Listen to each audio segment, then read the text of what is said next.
Welcome to a comic book look, your weekly comic book show. We talk about anything in the comic book industry. You want it, you got it. My name's John. We got Tom over here and Skyler behind cameras. You guys, we are a comic book look. I can't stress this enough. AKA cracking beers like Easter eggs. AKA the 3-pack of classic Easter peeps. We keep it sweet. We are the sweetest 605 weekly comic book journalists you'll ever see. Here, here. Happy buddy. Easter. Happy Easter. Alright. Here's my Easter hat. It's actually my daughter's, but it kind of fits. It's homemade. So, what do you think? For styling. Do I look good? For styling. Alright, John made me put it on for a little bit. I'm not wearing it. Yeah, I might take my ears off. Oh, come on. You look so pretty. I know. Pretty awesome. Alright, this egg-laying mutant is a little bit in my way, but hey, nice to be back, comic book look, and we are ready to rock and roll. Great show. John had this crazy idea of, I got a good idea for Easter, man. We're just going to crack eggs and have ideas, and then we'll talk comics around it. So I really don't know how this is going to go at all. But, you know, I always put my trust in the greatest co-host around, John Runyon, and we'll see how this goes tonight. Definitely. Before we hop into that, hop into that. Terrible. Yeah, I know. You guys, being the dedicated journalists that we are, you know, I hit the field today. And what was going on today? The AVX release party. Ooh. And on Marvel.com, Tom had pointed out, you know, looks like we're on the map, right? Well, it wasn't our usual LCS. It was the other LCS, kind of. Yeah, I guess I don't know. I didn't even know they got weekly comics. Like, yeah, Dragon's Den, you know, was on the list, and so I was like, oh man, maybe I should go check that out. You know, do a little legwork. Nice. So I walked in, and you know, you got your D&D nerd, whatever, on his computer in the back of the tourney area. No sweat. The owner's right there, putting, you know, the comics and boards and bags. They don't do that for ours at Rainbow, but he does it for his because he doesn't get, like, as many, I guess. And I was like, where's the party at? And he's like, what? And I'm like, the release party, you're on the website. And he was like, oh yeah, you're the second person to ask me about that. And I was like, so? And he was like, you know, honestly, I don't know what happened. I signed up for it, I voted Avengers, and they didn't send me any of the promotional materials. So drop the ball, Marvel. Exactly. Surprised? No. Disappointed? Absolutely, because there's obviously interest if another person asks for it. I went to Rainbow. Way to go in and ask about it, man. Yeah, I just wanted to check it out. Yeah, man, I'm glad that you went in, because I did. Dragon's Den is definitely, like, I don't know, to us that are in our area of the second-tier comic shop, if that. It's definitely more of a gaming shop. Yeah, and they do good at that. And it's definitely some people's places, you know. Yeah. They sell tons of Magic cards and tabletop gaming, and I mean, that it's just not known for their comics. So when I checked the Avengers vs. XMen and saw that, I was like, granted, I'm not buying Avengers vs. X-Men even, but anyway, I still would think it's cool when our comic shops participate in different things and try to get people into comics, maybe get some younger fans in who, hey, I've heard of the Avengers and the X-Men, let's check this out. I don't know, but I think it would have been cool, and so that's kind of...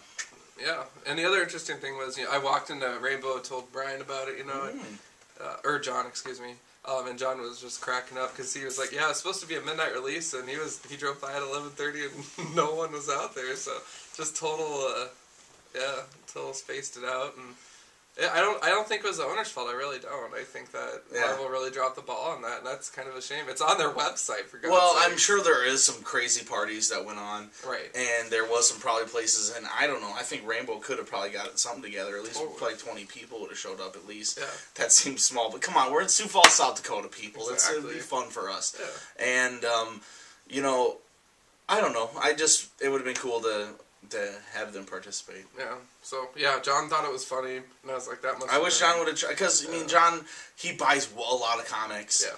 You know, he would have been able to get promotional materials, totally. You know. He would have been the kind of shop that they would have gave it to. Yeah. So, Rainbow, represent. Represent. You know, maybe Rainbow even realized that this fucking summer big blockbuster miniseries, A vs. X, is going to be just horrible. So, he didn't even want to promote it. Oh, man. I shouldn't say those kind of things before I've read it. It just exactly. Don't put all your eggs in one basket. I'm gonna be all night with these. You are on fucking fire, dude. Wow, nice work. I love it, dude. I love it. Let's bust into this. Okay, let's see your game. Alright, so you can pick a piece of paper, pick an egg, whatever you want to do. Alright.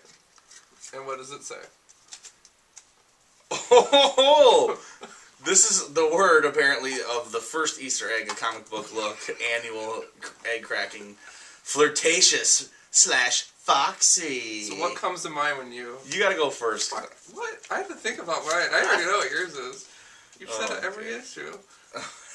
Okay, well, obviously, I don't know. I don't think she's flirtatious and foxy. I think she's smart and awesome. And that would be Zatanna. So, flirtatious and foxy, I think more Catwoman. I think... Skyler's got the right idea. Whatever, Dangerous Skyler. curves. But anyway, I think of probably Catwoman, recently Starfire. Yeah, right. Player. And then, Foxy, definitely Catwoman. Tigra.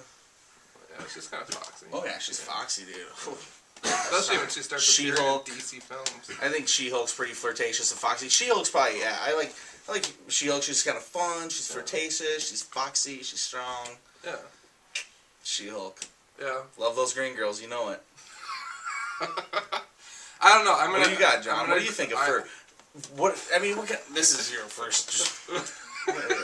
Go for it. You went for the Easter egg, man. Yeah. No, for me, I would definitely agree with Catwoman. I think that's definitely a strong contender because she's all over Batman like crazy, Put some spice into that. Harley Quinn. Oh, yeah. Just some of that stuff I've been reading lately, like, oh, this is where me and Joker make love and all this, it's just crazy stuff. The side of Harley that you just don't get to see in that 90s cartoon. What a damn shame.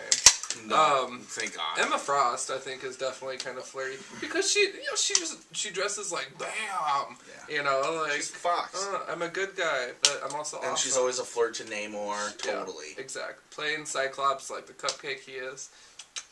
So, just a constant hate on Cyclops from John. Well, I'll surprise you later. I promise you. Okay, but I mean, like, that's just a recurring theme throughout all our shows is John just ragging on Cyclops. And you love Zatanna. I know, it's great. Yeah, I think I'm gonna put Zatanna, as everybody knows, is one of my favorites. She's way above flirtatious and foxy. Yes, I think she can be flirtatious at times, but... You want to maybe recite poetry with her in the fields? No. I don't want to chill out, maybe go to some, the astral plane and check out some other dimensions, read some old-timey magic books. Okay. Sorry, Zatanna's sweet. Alright, you pick the next one. Alright, well, let's see here. Yeah, let's see here. Alright. I drew lame. Lame, nice. Lame. So, alright. First thing that comes to comics, let's go, let's hear it. Necrosha.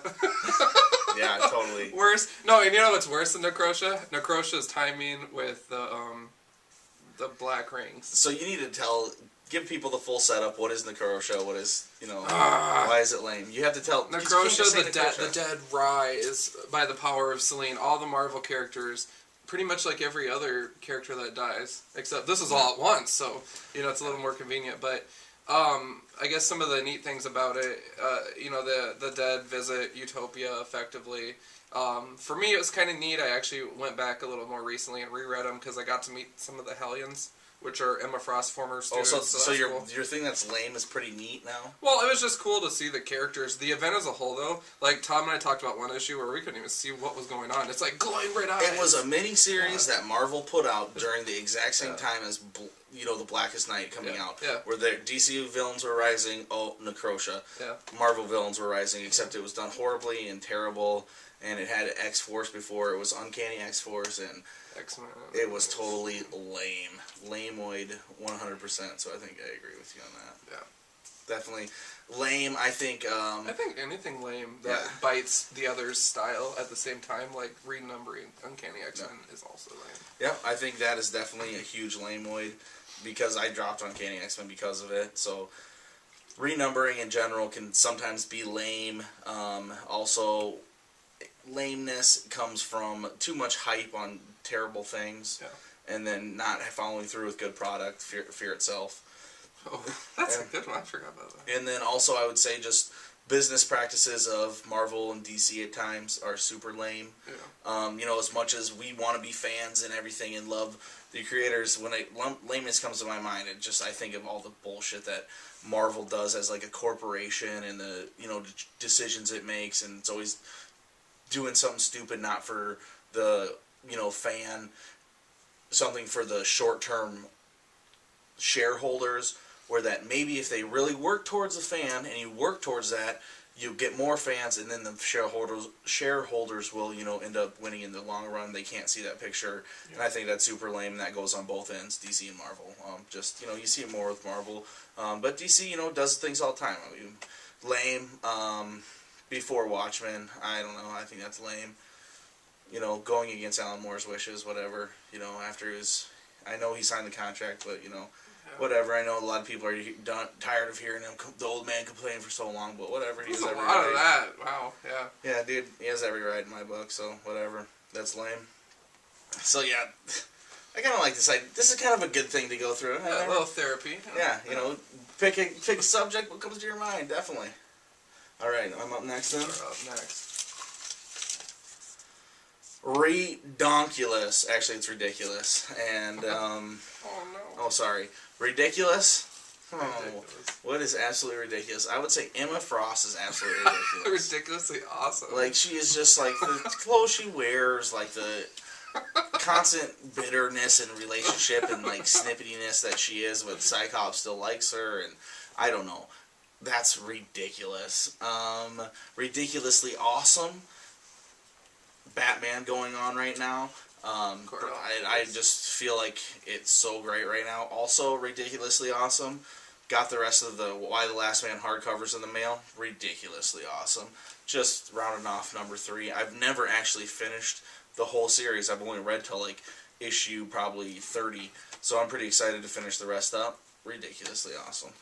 Ridiculous for me is kind of how quickly the Dark Avengers ended this late run. And it's not over, obviously, with other news that's circulating out there, but to me it's just kind of ridiculous how they set you up, they build the team, and you build like 2% rapport with the characters, and then all of a sudden Scar decides to go on a shopping spree with them, wipes the floor with them in one issue. Ridiculous. Ridiculous. The bunny says it all. So. Nice. Anything else ridiculous, or just Dark Avengers recently? You know what, I think I like that you chose Dark Avengers as ridiculous, you know, because I'm going to just jump in here and say, what else is ridiculous? Thunderbolts turning into Dark Avengers. Just ridiculous. I don't know, the new issue came out today, and we'll probably talk about it a little bit later. I mean, I'm sure we will. But anyway, if I could find it here, it says 15 years on it. That's a pretty cool landmark. Yeah. It's over there because I read it. It's on the floor. But it says 15 years, you know, and it's been there. And so you're proud of that, Marvel, but you're not proud enough to change it to Dark Avengers. And then it's going to just keep the numbering. So then, obviously it'll go back to Thunderbolts sometime. And it says 15 years right here, you know. So that's really cool. It's been around for 15 years. And I don't know. Ridiculous. I'd have to agree with that. That would almost go with lame and ridiculous / Thunderbolts going to Avengers. Put them in both categories. My turn? Your turn. My turn. This big one is like... I like these big ones are cool. They're actually gourds. That's pretty cool. That's pretty cool. Alright, my word. Shocking. Shocking. What surprises me? Shocking for me would actually be the fact that that I like to point anything issue, Avengers 24.1. Got a chance to read that. Very strong. Talked about that a little bit. And then also Avengers versus X-Men number 0. I definitely actually went into it very negatively and ended up liking it. Nice. Yeah, I know. It's weird. It is a good setup and a very positive thing for me, I suppose, because I was like, oh, this is gonna be stupid. I'm like, oh, it wasn't that bad. Now you can be back to being, it feels good to like Marvel sometimes. Yeah, okay. I'm not embarrassed anymore. And well, good. You should have been. But I agree that I would like to go back and like start liking some things at Marvel. Yeah, that'd be nice. Yeah. So that's mine. Yeah, and what was it again? Shocking. What comes to me, to mind right away. I mean, there was like seriously one thing. Mark Millar's writing is what I consider shocking. He does everything for shock value. I think a lot of people end up buying his stuff. He ends up getting to write with the greatest artists because they know that he's going to sell a bunch because his stuff gets turned into movies like Wanted or Kick-Ass. And because of that, he puts out these miniseries with these great artists, and it's all about like shock value.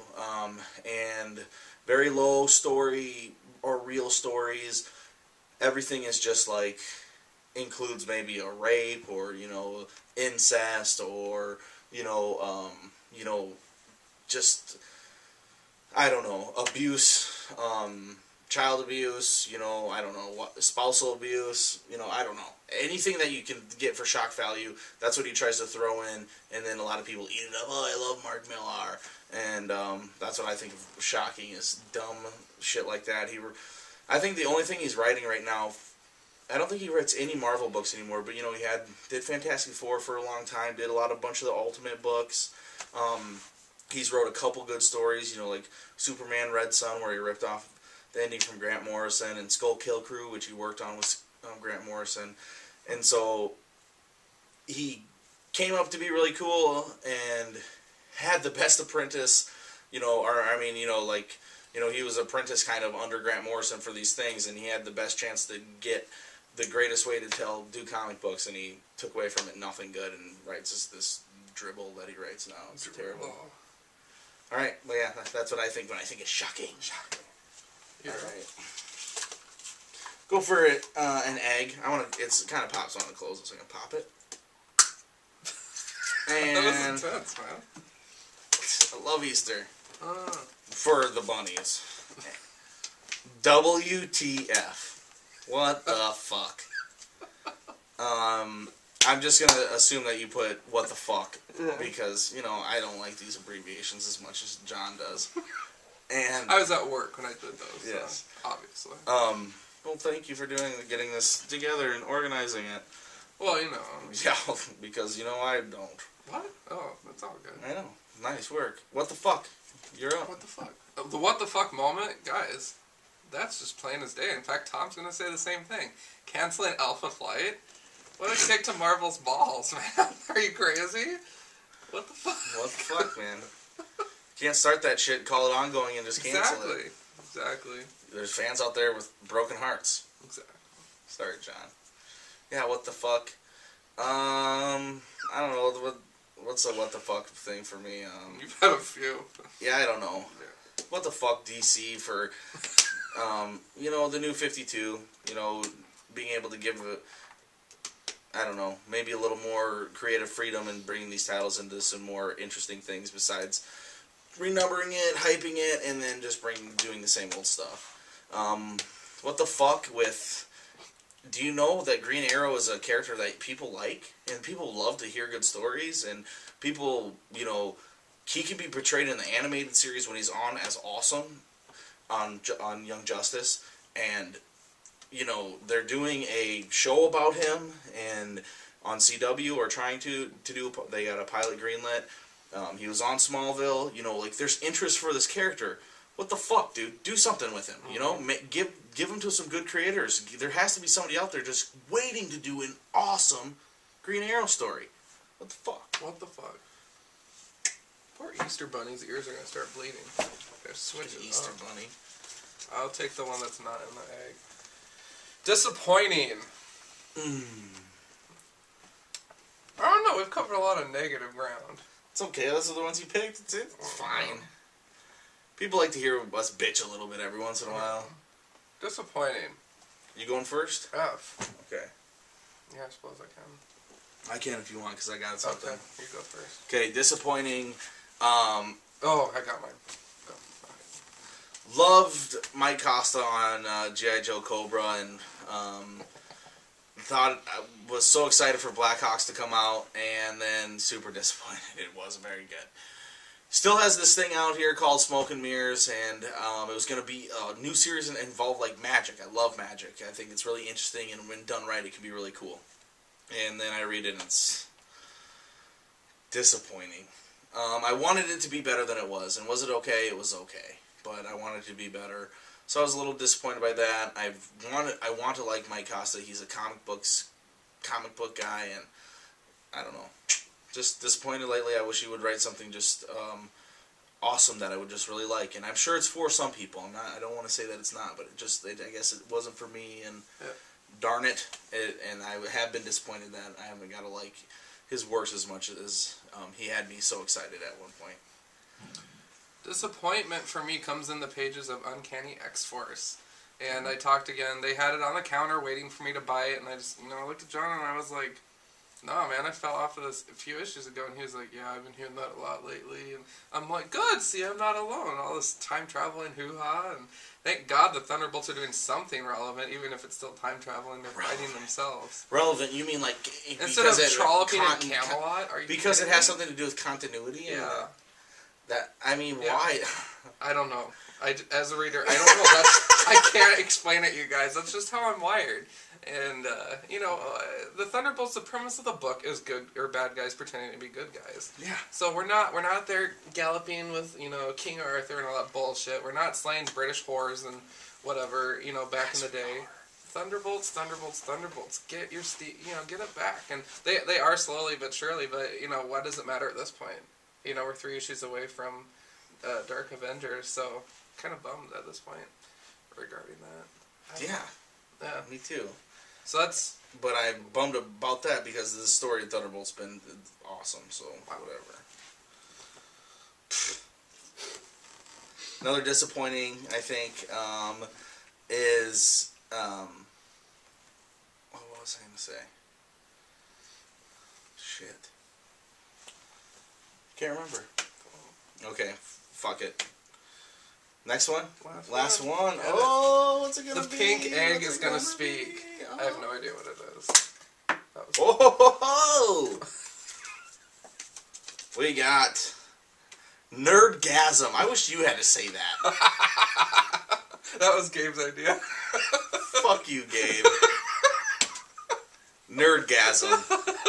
So, John, what gives you a fucking nerdgasm? Oh, shit. That's what it is, right? Man. What is it? What is Nerdgasm? What comes to your mind with Nerdgasm? Oh, man. Well, honestly, it's an explosion of being a nerd, whatever, so... Okay. When you read a good issue, and you're just like, wow, that, fucking rocked my world, it's like, for you, I guess that would mean, like, being in bed with 3 Santanas or something. That's what a nerdgasm would be. I mean... No, that would not be my nerdgasm. I guess I get that when I do, like... When I read the end of Luther Strode, I think I was like, oh, I hate this so much, but I love it so much, it's so genius. This can't do it this way. You can't put down, And it was really cool, and I thought that was exciting. And also, like, reading Animal Man when it's full Jeff Lemire and Travel Foreman art, it's like, wow, this is so amazing. This is so cool. So, yeah. I'd have to say, so for me it was probably Alpha Flight. Again, not to kick a dead horse, you guys, but, or Dark Avengers #1. Oh, yeah. Mm-hmm. Yeah. Yeah, definitely. Nerdgasm, that's fine. Also, I think Nerdgasm, when I just hear that word, I think of just, like, conventions and cosplay and, like, people just being, like, ultra nerdy and, all that stuff that just goes with the industry that, it's all about it. I mean, and I love that. I've never even been to a convention, and so I can't wait to go to one and, see it and, I don't know. It's such an I won't dress up. It's such an interesting part of this culture of comic books that we have these things and, I don't know, meet the creators and how... We gotta do it. It's like, with comic books, if you like movies, you kind of like movies. You go to the movies sometimes, If you like books, you read novels and stuff like that. And, you get books. Maybe you download something on your Kindle. But you're not, like, going to that guy's blog right afterwards and talking to him. And some people are. I'm not saying there's not, but just as a mass whole, you're not, trying to constantly follow these things, and there's not such a... The online community for comic books is like probably the same size as the online community for, for movies, which, make hundreds of millions of dollars, and comics make, tens of thousands of dollars. Right. And so I think that's, when I think of Nerdgasm, that kind of comes to mind for me. Huh. So I don't know. Getting pretty scientific here. Shut up. But anyway, all right. Well, let's just run through our books now. Hey, before we do that... Whoa. I had the distinct pleasure of representing Comic Book Look. Speaking of Nerdgasms. Yeah, definitely. I had the pleasure of visiting with 5 esteemed gentlemen in the comic community on a Skype conference. We were on for about 2.5 hours and recorded like an hour. The actual thing was an hour, but we talked before and after. That was cool. Yeah, that was cool. Big shout out to Captain Cummins Phillip for inviting me on there. Tom couldn't make it, but he's gonna make the next one for sure. Yeah, definitely. So, it was fun though. It was really cool, and just getting to know the other guys, and a lot of praise that our show got from them and stuff. So we totally appreciate the support. Keep tuning in. It gets better, awesomer. And it will once Dark Avenger starts. Oh, God. No, it won't. But at least we're here every week. You can't say that about a lot of shows. And, we are here every single week. We do what we can to be here every single week. And, we do... Hopefully we're entertaining enough. And we at least keep you up. If you miss going to the comic shop, you don't get to see everything. We do at least usually get to go over what books are coming out and kind of what's going on. So, yeah, totally. Word up, man. But yeah, Comic Talk Episode 4. We'll post a link on awesome. the comment section. I'll embed the video. So it'll be under us on this video, and then you guys can check it out. And very cool people. Just a great online community of comic book people, So sweetness. Definitely, we'll just run through our stacks today. Yeah. Once, I just want to say, there's a bunch of Blue Beetles on the dollar rack, so I got some of those. Pretty excited about that. But my first book that I'll talk about is the ones that go hand in hand: Animal Man and Swamp Thing, and it's Animal Verse Man in this one. And just great comic booking, and thank God that DC's still doing this. It's these stories are definitely tied hand in hand. Animal Man and Swamp Thing are both facing this one bad thing, which is called the Rot, and the shit that's going on in the red and the green, and revolving it, and how Animal Man's daughter is going to be, and is like a chosen one, is going to be more powerful than Animal Man, and how Swamp Thing is now chosen to be Swamp Thing. He will never be Alex Holland again. He is Swamp Thing and always will be. So it's really some cool shit going on in there. Word up. Word up. My turn? Yeah. Avengers Academy number 28 versus the Runaways Part 2. It's a cool story. Plus, Power Pack Julie gets a date with a gal in the Runaways. So they're setting it up, Nice. So, that's cool. And it's actually a very interesting issue because they all see into each other's heads, and there's a lot of messed up stuff going on in there. So that was interesting. Overall, I definitely like the issue. Again, this series is strong, and 28 issues. That's pretty big for Marvel lately to do something right. 28 issues, Christos Gage writing every single one. Awesome. That's really cool. He's doing something so cool there. Yeah. Love that little corner of Marvel. Definitely. Next one, I'll do Fatale. I haven't read it yet. But, when Ed Brubaker and Sean Phillips get together, you want it to be as good as Criminal. They do just amazing work in there, and they did amazing work on Sleeper. And then Incognito was okay. And then now this, I feel like it's almost just being okay. So unless this one woos me, I'm actually going to drop it. It's going to, he said it's going to be probably a 14 or 15 issue maxi series. So, I don't think I can be on board that long to get the story unless something really good happens. Nice. Wolverine and the X-Men number 8. Sabretooth is meeting with the new Hellfire Club, the kids that were causing some hell. So Sabretooth goes into space and kills everyone on the space station and goes after Beast's girl. And Beast goes into space, the two throw down, Beast grows a pair of blue fuzzies, and attacks Sabretooth and ends up Dude, first of all, stop right there. Beast always had a pair of blue fuzzies because he's Beast and he's awesome. I don't know. And his girlfriend, the green-haired chick from Sword? Right. Nice. Okay. But in this issue, they got bigger. Nice, good. I like to hear that. I'm glad you like to hear that. But, no, a very, very good issue. This series has been a pleasant surprise for me, because it was kind of wacky at first, you know, a little different take on the X-Men, but a welcome one. And thank God, no Silly Sally Cyclops. So... And I want to read all those. Jason Aaron, I've said it before, is one of the greatest writers right now, and it's just too bad that he's writing a bunch of $3.99 books at Marvel, so I'd read more of his stuff. Thank God he has Scalp. Can't wait for his next creator-owned. I only have 4 books left. I mean, hopefully this will be enough. But let's talk of this one. Hey, John, how do you get me to buy a comic book? Wait, the price. Yeah. And if it's a number 1, right? Yeah. Number 1, I always like number 1s just because I like new things and stuff. But if you want me to buy a comic book, you make it $1. It's as simple as this. Fanboys versus Zombies, I would never pick this up normally ever. First of all, you lost me at Zombies, you lost me at Fanboys. But whatever, it's $1, Boom Studios, and you know what we got? Sam Humphries writing. Do we know Sam? China the Poodle knows Sam because he was created by Sam, and he is writing this. So yes, our love is real. We are huge supporters of that book. And Sam, our love is real for you. And of Sam Humphries. He's the master. And we need to get him on the show. Exactly, we got to get him on the show sometime. He hooked us up with advanced copies of his comics, and he's an awesome dude. And so, Fanboys versus Zombies, I picked it up. I haven't read it yet, but it's really cartoony style and whatever. I'm gonna have to run to the store tomorrow and get that. That is phenomenal. Exactly. So it's whatever. Yeah. But then I saw this on the background. It looks like some Batman-esque guy holding a gun and says, "They killed the world. They killed justice. They took everything from me except my own worst enemy. And now united in hate, together we make them pay." What the fuck is this all about? That's Sam. I don't know. Yeah, exactly. But I don't know. It looks like Midnighter or Batman. But who knows? Cool kind of painted cover. But yeah, picked it up. It's $1. Make you holler.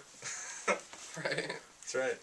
Well, kind of get to some of the meat and taters here. Yeah, let's do it, man. We're at the meat and taters. We are at the meat and taters. Avengers vs. X-Men, round 1, issue 1.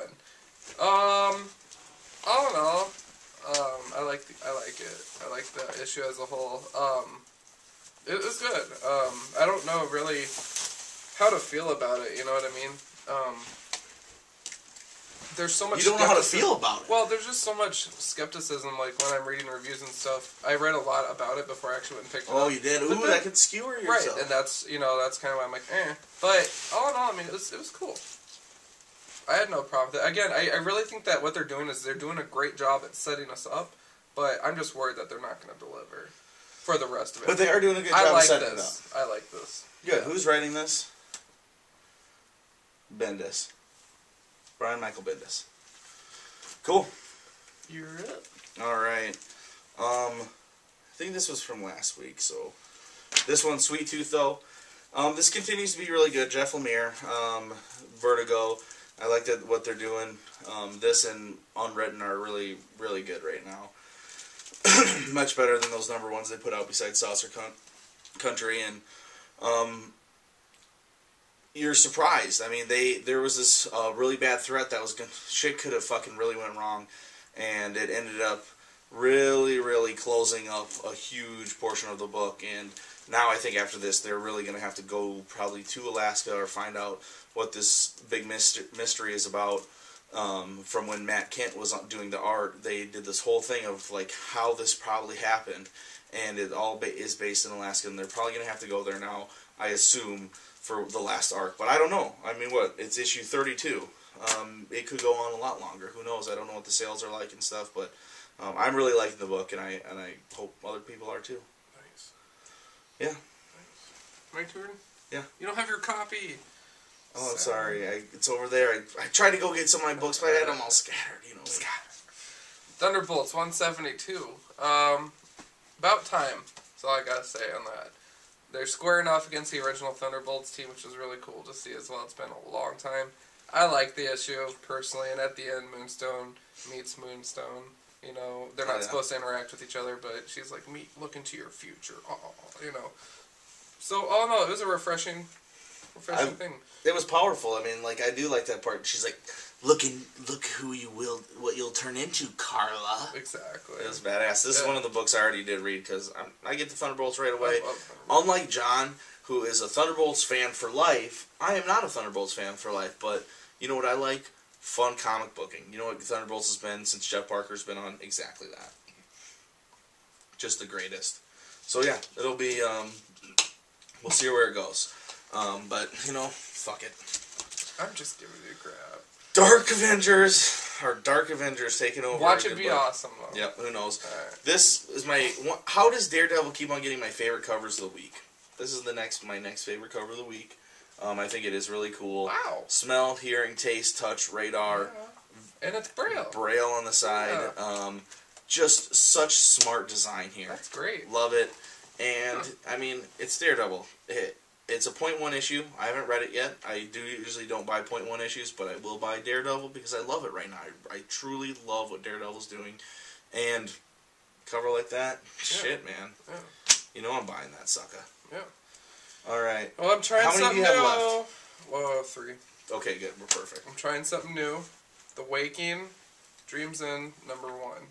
Whoa, shit, man. So I wanted to just try something a little different. Evidently, it's kind of like undead goth, something that's not a cape book, you know. Yeah, totally. It's horror. Wanted to try it out.